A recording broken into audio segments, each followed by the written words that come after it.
So, James, I was talking with Jeremy Latcham a couple months ago, and he told us in that first meeting that you took with him and Jonathan Schwartz, you listened to their pitch, and then you shook their hands and said good luck with the movie, and walked out thinking there was no way this would work. I just didn't think it seemed like the best idea for a Marvel movie. But there was something about it, and it wasn't that long after I walked out. It was on my drive home from Manhattan Beach that day that I just started to see visually how the movie could come together. And, quite honestly, I started to see the movie in my head that the movie is today. A big, brash, colorful, yet still gritty and emotional film. And a movie that wasn't necessarily like the movies I loved from the past, but that made people feel like those movies made people feel. And so I was extremely excited about it. Once it started going in my head, it just sort of started to come together, and it made sense. Mm-hmm. What percentage?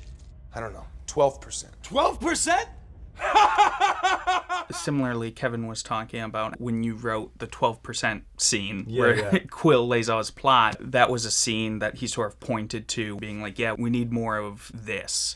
I think it really is about taking turns at times in the movie where people don't expect them, whether it's through the music happening or through that scene, which happens at a time in the movie at the beginning of the third act when you don't expect a 5-minute dialogue scene between our action-adventure heroes, or the things that happen at the end of the movie, which are very unexpected. I think it's about making those twists and turns that people don't quite expect within the overall structure of a very traditional action-adventure film.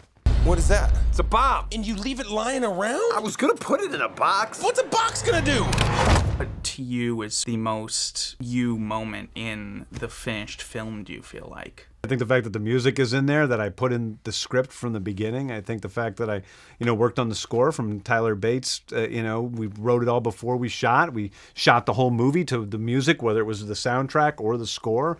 I think the naturalness of the performances and the humor they're all sort of things that I've been working on in other movies, and now it feels like I was doing that to sort of lead me to this place to be able to do it for Guardians.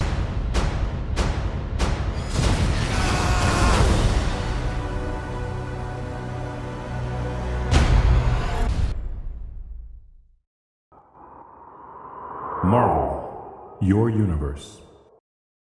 Hey, what's up everyone? Valerie here. An interesting movie fact from the Hunger Games. Did you know that while horsing around on set, Jennifer Lawrence accidentally kicked Josh Hutcherson in the head, knocking him out and resulting in a concussion? Ouch.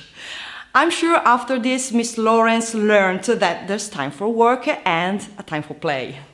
That's all for today. Subscribe to keep up to date. Ciao, ciao.